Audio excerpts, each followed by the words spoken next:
The day I decided to replace my wife's old bathtub, I accidentally uncovered proof that she had been planning to take everything I owned.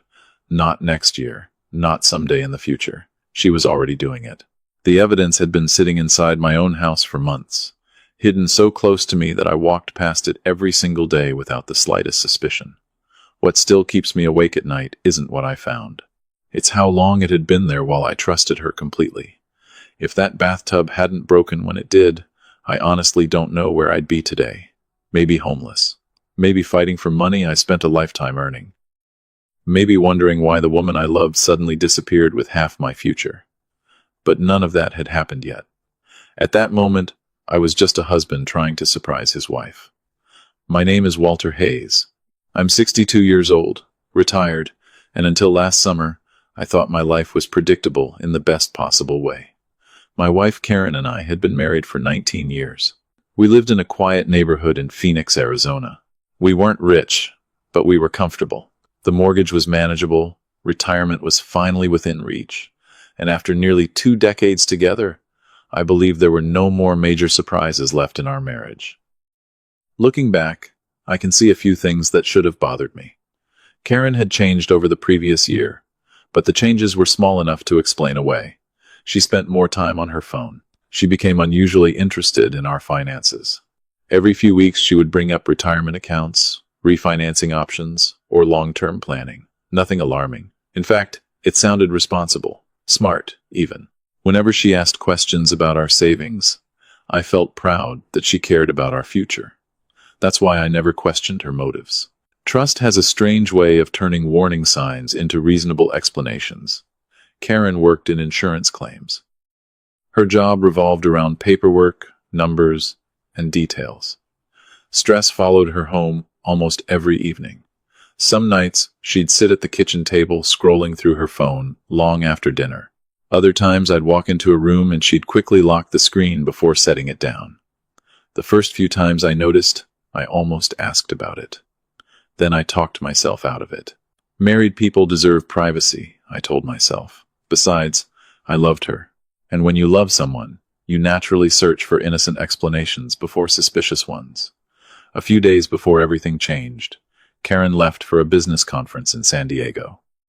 The morning after she flew out, I finally decided to replace the bathtub she'd complained about for years. It seemed like the perfect surprise. I spent hours picking out a replacement and drove home feeling good about myself. For the first time in months, I felt excited about doing something that would make her happy. What I didn't know was that the old bathtub was hiding something. Something valuable enough to conceal, something dangerous enough to destroy a marriage. And within a few hours, one accidental crack was about to reveal a secret that should never have existed in the first place. The Arizona sun was already brutal by the time I started removing the old bathtub. By 10 in the morning, sweat was running down my back, and my knees were reminding me that I wasn't 30 anymore. Still, I felt good. Every wrench turn brought me one step closer to surprising Karen when she came home from San Diego. I could already imagine her walking into the bathroom, seeing the new tub, and smiling for the first time in weeks. That thought kept me going. The removal itself took longer than expected. Whoever installed that tub decades ago clearly intended for it to survive the apocalypse. Bolts refused to move. Pipes fought me at every turn. Twice I considered calling a neighbor for help. Twice I decided to keep going. By early afternoon, I finally managed to free it from the wall. The thing was heavier than it looked. I dragged it slowly through the hallway, careful not to damage the baseboards. Every few feet, I had to stop and catch my breath. Looking back now, it's strange how normal everything felt. If someone had filmed me that afternoon, they would have seen nothing unusual. Just an older man doing home repairs. Nothing about that moment hinted that my entire life was about to split open right alongside that bathtub. I eventually wrestled it out through the carport and onto the driveway. The concrete was almost too hot to touch. I adjusted my grip, shifted my weight, and started lowering the tub into position. That's when it happened. One hand slipped, just enough. The bathtub tilted sideways, dropped harder than I intended, and slammed into the driveway with a sharp crack that echoed across the neighborhood. I froze. For a second, I just stared at the damage. The side of the tub had split open in a jagged line near the base. I muttered a few words Karen definitely wouldn't have approved of and stepped closer to inspect it. Then I heard something. Not the sound of broken porcelain. Something softer. A faint rustling noise. At first, I thought it was insulation. Maybe old construction debris trapped inside the hollow section of the tub. But then something slid out through the crack and landed on the concrete. I remember blinking because my brain refused to process what I was seeing. Bathtubs aren't supposed to contain anything. They're solid fixtures. Yet there, resting beside the broken porcelain, was a tightly wrapped bundle covered in layers of plastic. It looked deliberate, hidden, protected. My first reaction wasn't fear. It was confusion. I crouched down and stared at it for several seconds without touching it. The package was wedged so deeply inside the tub that it could never have fallen there accidentally. Someone had placed it there. The realization sent a strange chill through me despite the 100-degree heat. I looked around the empty driveway as if someone might suddenly appear and explain what I was seeing. Nobody did. The neighborhood remained perfectly quiet. A dog barked somewhere in the distance. A lawn sprinkler clicked rhythmically across the street. Everything looked normal, except for the object lying at my feet. Slowly, I reached toward it. The plastic crackled beneath my fingers. It was heavier than I expected. Whatever was inside, it wasn't small. And for reasons I couldn't explain, a feeling settled into the pit of my stomach that told me opening it was going to change something. Maybe everything. I carried the package into the house without opening it. Looking back, that was probably the last moment of my life when ignorance was still an option. I set the bundle on the kitchen island and stared at it for several minutes. The plastic wrapping was yellowed with age, but it was still intact. Whoever had hidden it had taken their time.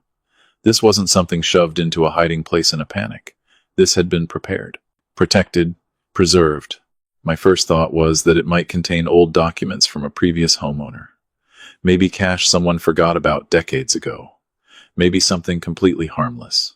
The problem was that none of those explanations felt right. If this had been hidden years earlier, why hide it inside a bathtub? And if it wasn't old, who had access to my house recently enough to put it there? The questions kept multiplying. Finally, I grabbed a pair of scissors from the kitchen drawer and cut through the outer layer. The plastic crackled loudly in the quiet house. Inside was a black nylon pouch. Cheap, unremarkable. The kind of thing nobody would look at twice. My stomach tightened.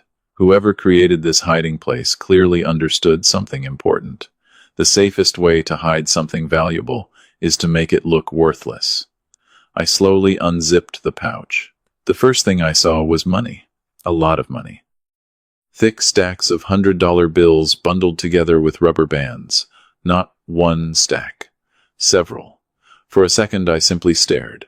I had never seen that much cash sitting in front of me outside of a bank. My pulse immediately accelerated. Normal people don't hide thousands of dollars inside a bathtub. That alone was enough to tell me I was dealing with something serious. But the money wasn't what frightened me. Underneath the cash sat a phone. A cheap, prepaid flip phone. No case. No identifying marks. No family photos taped to the back. Nothing personal at all. It looked disposable, temporary, like something purchased specifically to avoid being traced. The sight of that phone changed everything. Cash can have innocent explanations. Secret phones rarely do. Suddenly I wasn't thinking about forgotten savings anymore. I was thinking about secrets, lies, conversations that were never meant to be discovered. I picked up the phone but didn't turn it on yet. Something told me there was still more inside the pouch. I was right. Beneath the phone lay a folded sheet of printer paper. Unlike the money in the phone, this immediately felt personal. Paper means instructions, plans, information. With hands that felt strangely cold, I unfolded it. At the very top, centered above everything else, was a single word. Timeline. My eyes moved down the page. Dates, notes, short instructions. Each line only a few words long. Re-engage after argument. Keep tone supportive. Push refinance discussion again. The further I read, the less I understood, and the more uneasy I became. None of it made sense on its own. Yet every line felt connected to something larger, something organized, something deliberate. Then I reached the final entry near the bottom of the page. I read it once, then again, then a third time just to make sure I wasn't imagining it. And in that moment, sitting alone at my kitchen island, I realized this wasn't a collection of random notes. It was a plan. The only question was who had written it and why my life seemed to be sitting right at the center of it. For several minutes, I just sat there, staring at the paper. Part of me wanted to convince myself I was overreacting. After all, the notes didn't mention any names. They didn't explicitly mention me. Maybe there was some explanation I hadn't considered yet. Maybe I was connecting dots that didn't belong together. But the more I looked at the timeline, the harder it became to believe that. The language was too specific, too calculated. Whoever wrote it wasn't recording events. They were managing them. Every line described a step. Every step seemed designed to push someone toward a particular outcome. Eventually, my attention returned to the prepaid phone sitting beside the document. If the timeline raised questions, the phone might provide answers. I picked it up and pressed the power button. To my surprise, it turned on immediately. No password, no lock screen, no security. That alone told me something important. The owner never expected anyone else to find it. I opened the message application and immediately noticed there was only one active conversation. Just one. My pulse quickened. The contact was saved under two simple letters. M.R. Nothing else. No photo. No last name. No explanation. I opened the thread. The newest message had arrived earlier that morning. Schedule still good for Monday? Beneath it was a reply. Yes. He's been much more relaxed lately. I felt a strange knot form in my stomach.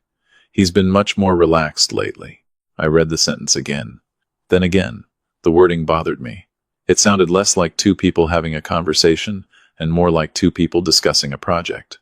I scrolled upward. The next few messages only made things worse. Don't push too hard this weekend. I know. Pacing matters. Understood. Then another message stopped me cold. If he hesitates, bring up retirement projections again. That usually works. I stared at the screen. He. Not a name. Just he. A target. Someone being managed. Someone predictable. My eyes moved to the printed timeline still sitting beside the phone. Keep tone supportive. Push refinance discussion again. The exact same language appeared in both places, word for word. Whatever this was, the phone and the timeline were connected. There was no longer any doubt about that. My hands felt numb as I continued scrolling. The conversation stretched back for months. Dozens of short exchanges. Careful, controlled, professional. Almost. There were no love messages, no romantic language, no obvious affair. Strangely, that made it worse. Affairs are emotional. This felt strategic, businesslike. The messages weren't focused on feelings. They were focused on outcomes. Then I found the message that made my blood run cold. After signature, funds move within 48 hours. A reply followed almost immediately. Account already verified. I stopped breathing for a second. Funds, signature, verified account. Suddenly the conversations Karen and I had been having over the previous few months came rushing back. Discussions about retirement, questions about refinancing, comments about future planning. At the time, they had sounded completely reasonable. Now, those memories felt different, dangerous, like pieces of a puzzle I hadn't realized I was assembling. The more I scrolled, the clearer the picture became. Whoever MR was, he knew details about my life, my finances, my habits, even my reactions. And based on the messages in front of me, that information wasn't coming from public records. It was coming from someone who knew me personally, someone I trusted enough to never question, someone sitting at the center of every major financial conversation I'd had for months. For the first time since opening the package, a terrifying possibility entered my mind. And once it appeared, I couldn't make it go away. I wish I could tell you I immediately accepted what was right in front of me. I didn't. The human mind has a remarkable ability to defend itself from painful truths. Even after reading those messages, I spent the next hour searching for alternative explanations. Maybe MR was a financial advisor helping Karen with work. Maybe the messages were part of some insurance project. Maybe the timeline had nothing to do with me at all. Every explanation sounded weaker than the last, but I kept reaching for them anyway because the alternative was almost impossible to accept. I stood up from the kitchen island and walked through the house trying to clear my head. The rooms looked exactly the same as they had that morning. The living room, the hallway, the family photos hanging on the wall. Yet everything felt different now, like I was seeing my own life through someone else's eyes. As I walked, memories kept resurfacing. Small conversations I had barely noticed at the time. Karen asking whether I had reviewed our retirement accounts recently. Karen suggesting we refinance while rates were still favorable. Karen wondering whether we should consolidate certain assets to make things easier later. None of those discussions had seemed unusual. In fact, I remembered feeling grateful that she cared so much about our future. Now, I found myself replaying every word, not listening as a husband, but as an investigator, looking for motives, looking for patterns, looking for the moment I should have noticed something was wrong. Then, another memory surfaced. About 6 weeks earlier, Karen had brought home a packet of paperwork and left it on the kitchen table. She had explained that it related to financial planning and that we should review it together. I remembered skimming through the pages before setting them aside. At the time, nothing stood out. Why would it? I trusted her. Trust makes people efficient. It eliminates the need to verify everything. Suddenly, I wanted to see those documents again. I walked to the hallway closet where we kept our filing cabinet. Over the years, I had organized every folder myself. Tax returns, insurance policies, mortgage paperwork. Everything had a place. I opened the drawer and immediately noticed something strange. The financial packet was gone. Not moved, not misplaced. Gone. A cold sensation spread through my chest. I searched the drawer twice, then a third time. Nothing. The folder had disappeared. I slowly closed the cabinet and stood there in silence.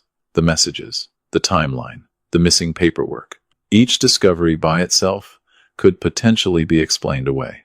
Together, they formed something much harder to ignore. For the first time, I stopped asking whether Karen was involved. Instead, I started asking how deeply involved she was. That question scared me more than anything I had found so far.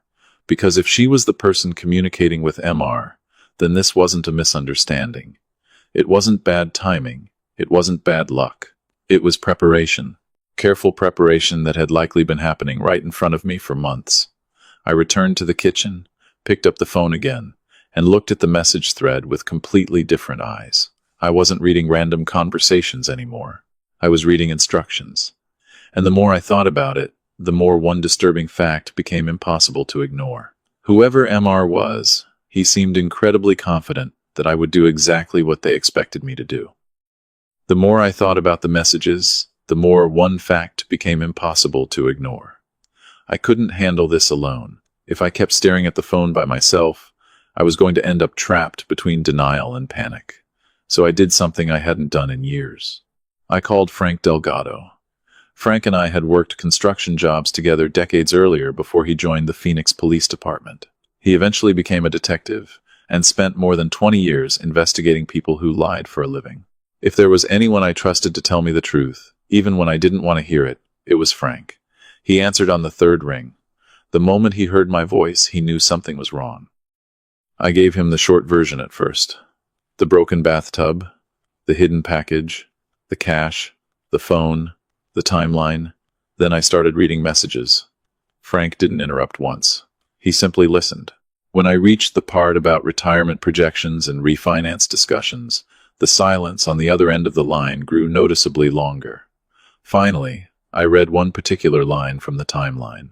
Re-engage after argument. Frank immediately stopped me. Read that again? I did. Another long pause followed. Walter, he said carefully, that word matters. I frowned. What word? Re-engage. I looked at the paper again. Why? Frank exhaled slowly. Because re-engage means they already knew each other before this started. The room suddenly felt smaller. What are you talking about? People don't re-engage with strangers, Walt. They reconnect with people they already have history with. I stared at the timeline in disbelief. Until that moment, I had assumed MR was somebody Karen met recently, maybe a financial advisor, maybe a business contact. Frank had just introduced a completely different possibility.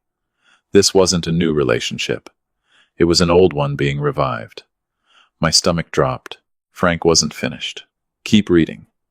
I continued scrolling through the messages. The further back I went, the uglier the conversations became. Not because they were emotional, because they were cold, clinical. At one point, Karen wrote, "He asked why we're moving so quickly." MR responded, "What did you tell him?" Karen replied, "Interest rates." He accepted it. Accepted it. Not Walter. Not my husband. Not even he asked. Just he accepted it. Like I was a problem being managed. Like I was a step in a process. Another exchange made it worse. He trusts me completely. A few minutes later, MR replied, "Good. That makes this easier." I felt physically sick reading those words. There was no confusion anymore.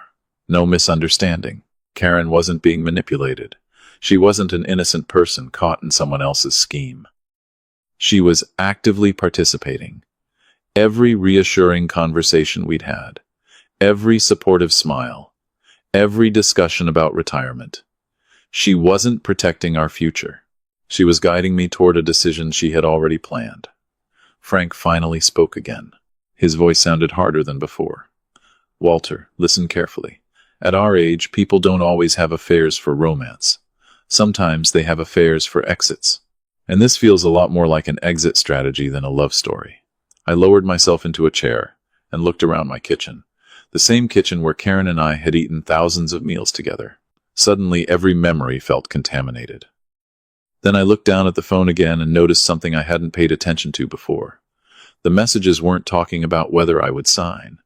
They were talking about when I would sign. And that terrified me more than anything else I'd discovered so far. I spent most of the next morning doing something I never imagined I would do in my own marriage. I was collecting evidence against my wife. Every screenshot from the phone was backed up twice. Every message was photographed. Every date from the timeline was copied into a notebook. The entire process felt unreal. For 19 years, Karen had been the person I trusted most in the world. Now I was documenting her conversations like a detective preparing a case file. Around 9 o'clock, I called the attorney Frank had recommended. Susan Keller listened carefully while I explained everything from the hidden package to the messages and timeline.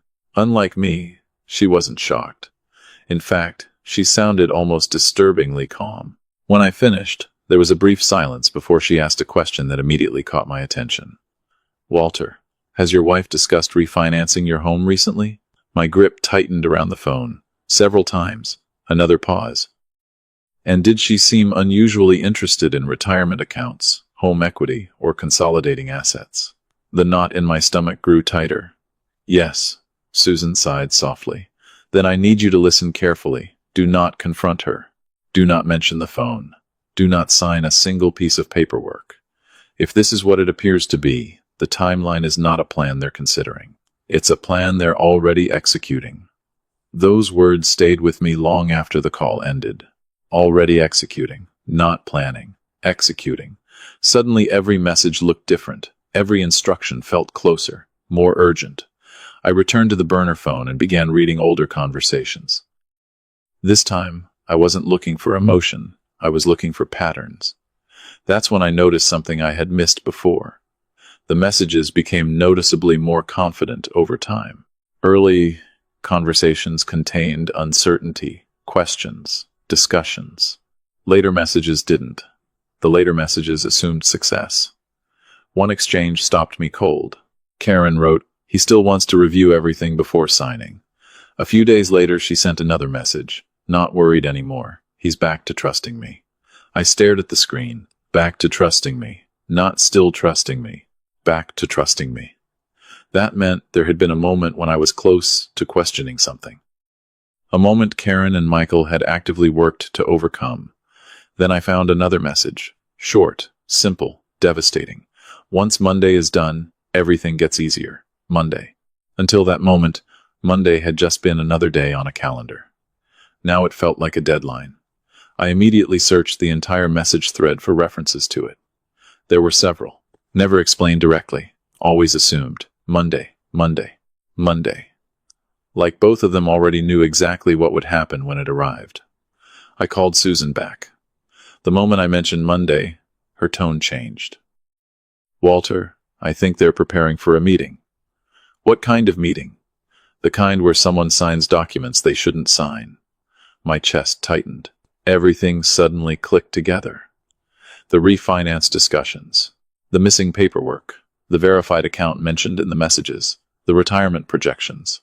They weren't trying to convince me eventually. They were preparing me for a specific event, a specific signature, a specific transfer. And based on the messages, they believed I was going to cooperate willingly. Later that afternoon, I drove to our credit union. I kept the conversation casual, but when I mentioned refinancing, the employee behind the desk hesitated for a fraction of a second before answering. Most people wouldn't have noticed. I did. Something had already been started. She couldn't tell me what, but she didn't need to. Her reaction told me enough.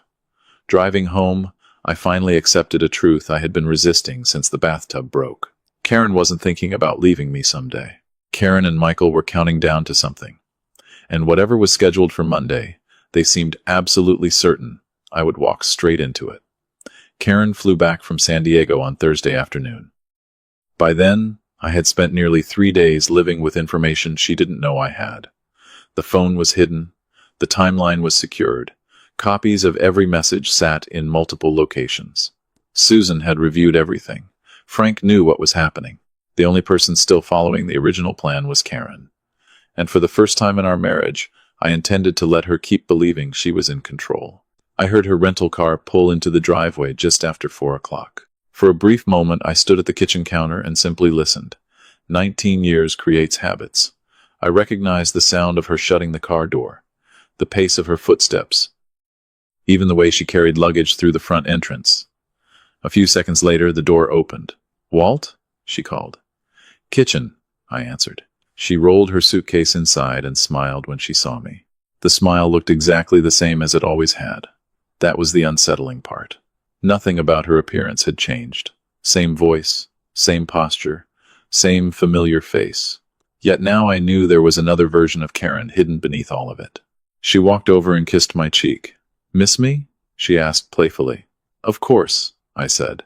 The lie tasted strange coming out of my mouth. For years, honesty had been effortless between us. Now, every sentence felt like part of a performance. She began talking about the conference, flight delays, hotel food, networking sessions. I listened carefully, searching for signs of guilt. I found none. If anything, she seemed relaxed. More relaxed than she had been in months. Almost as if something important was finally falling into place. Then her eyes drifted toward the hallway. "Did you ever get around to replacing that bathtub?" she asked casually. The question hit me harder than it should have. Not because of what she said, because of how quickly she said it. The bathtub was one of the first things on her mind. "I got the old one out," I replied. "The new one is still in the garage." For the briefest moment, something flashed across her face. Relief. It disappeared almost instantly, but I saw it. "No rush," she said. "You can finish it whenever." Relief. Why relief? The question stayed with me through dinner.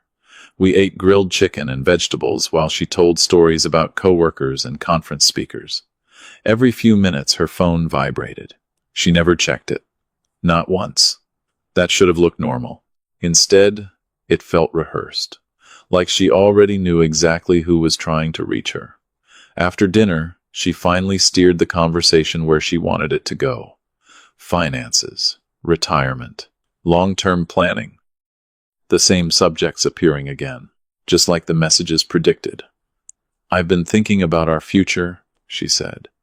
"I met someone at the conference who specializes in helping people our age make smarter financial decisions." I kept my expression neutral. "Oh?" She nodded. "His name is Michael Reeves. Really sharp guy. He explained a few options I hadn't even considered. There it was. The first time she voluntarily brought his name into our home. Not as a stranger. Not as a recommendation. As part of a script that had already been running for months. Interesting, I said. Actually, he happens to be in Phoenix next week. He offered to sit down with us and go over everything. I already knew what was coming before she said it. How about Monday? Monday. The same day appearing again. The same day hidden throughout the messages. The same day both of them seemed so confident about. I smiled and nodded. Monday works for me. Karen smiled back, completely unaware that I already knew far more than she realized. And as she relaxed into her chair, convinced her plan was still on track, I finally understood something terrifying. Whatever was supposed to happen on Monday, Karen wasn't hoping I would say yes. She was expecting it. Monday arrived faster than I expected. I woke up before sunrise and spent several minutes staring at the ceiling, listening to the quiet hum of the air conditioner. Across the room, Karen was still asleep. For a moment, she looked exactly like the woman I had loved for 19 years. Peaceful, familiar, harmless. Then I remembered the messages, the timeline, the signatures they expected to collect, the verified account waiting on the other side of the paperwork. Any sympathy I felt disappeared. By 8 o'clock, we were driving downtown together. Karen seemed unusually calm, not nervous, not excited, confident. Every now and then she would glance at her phone and smile faintly to herself. She thought the hard part was over. She thought months of preparation had already guaranteed the outcome. The meeting was scheduled at a conference room inside the credit union. Small table, glass walls, 4 chairs, nothing dramatic. Just another ordinary room where ordinary people made financial decisions every day. That was what made it so dangerous. The biggest mistakes in life rarely happen in dark alleys. They happen in clean rooms with paperwork waiting on a table. Michael Reeves was already there when we arrived. The moment I saw him, I recognized him from the photos I'd found online. Same expensive suit, same practiced smile, same confidence. He stood up and extended his hand. "Walter, great to finally meet you in person." I shook it. His grip was firm, professional, completely controlled. "Likewise," I said. Karen sat beside me. Michael took the chair across from us and immediately started talking. Interest rates, home equity, retirement planning, long-term security. He moved through the presentation smoothly, like a man who had delivered it hundreds of times before. Every few minutes Karen would add a comment that sounded spontaneous but wasn't. I had already seen the script. She emphasized convenience. Michael emphasized opportunity. Together they created pressure without appearing to create pressure. It was remarkably effective. I finally understood why they were so confident. After 20 minutes, Michael slid a thick folder across the table toward me. "Nothing complicated," he said with an easy smile. "Just preliminary paperwork. We can walk through it together." I looked down at the folder. Then I looked at Karen. She wasn't nervous. She wasn't worried. She was waiting for me to do exactly what the messages said I would do. Sign, trust, cooperate. For a few seconds, nobody spoke. Then I reached into my jacket pocket. Karen's expression brightened slightly. She thought I was reaching for a pen. Instead, I placed the burner phone in the center of the table. The room instantly changed. Michael stopped smiling. Karen froze. Neither of them moved.